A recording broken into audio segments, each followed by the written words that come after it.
Bonjour, aujourd'hui je vous emmène à la découverte d'un bouquin que j'ai lu avec délectation, que j'ai aimé et que j'ai adoré, Au-delà des étoiles, la part d'ombre des héros, écrit par Tony Elebemaeko. Alors, Tony Elebe, c'est un auteur qui a fait une entrée fracassante dans le cercle média de la République démocratique du Congo. Premier essai, on va dire, essai de maître.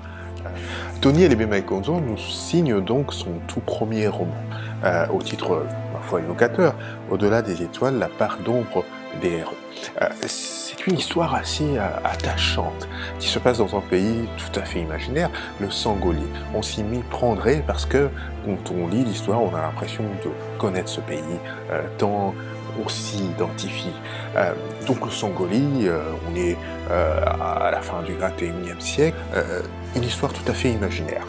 L'histoire d'un couple qui, des études jusqu'à la vie professionnelle entre la France et justement le Sangolie, ce pays imaginaire, fait face à la maladie notamment de leur enfant, qui décédera malheureusement dans des situations tout à fait tragiques, mais qui fait face aussi à d'autres réalités contemporaines qui sont par exemple liées à la tradition, aux rivalités professionnelles, aux sociétés secrètes, à la condition de la femme finalement dans nos sociétés, la perception qu'on a de cette femme.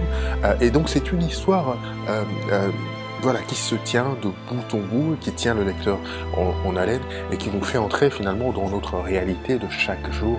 On s'y retrouve, on retrouve des brins de vie, des souvenirs, des choses vécues d'une manière ou d'une autre. C'est un livre que je vous recommande tout particulièrement, malgré toutes ces péripéties, malgré toutes ces histoires vécues, l'histoire heureuse comme malheureuse, ce couple finalement sort grandi, et c'est peut-être là la leçon, ou une des leçons qu'on peut tirer de ce livre, c'est que finalement les épreuves aident à nous grandir. Chaque être humain a une part d'ombre. Au-delà des étoiles, au-delà de la gloire, au-delà de la posture liée à une certaine réussite, il y a toujours un côté, une part d'ombre qu'il faut parfois découvrir.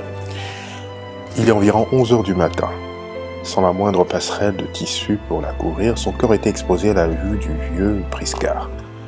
Sa canne d'ébène noire à la main, il était assis sur une confortable chaise rembourrée, placée en face du luxueux lit king size sur lequel la belle se tenait à demi allongée, le dos appuyé sur un gros oreiller comme un antique et sublime lit artistique animé.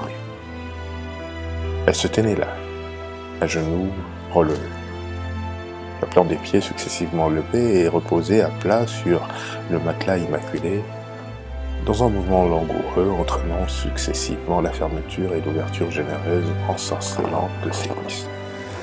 Le rendez-vous est pris pour la prochaine fois et ce sera avec un autre livre, et ce sera avec le même plaisir. Au revoir.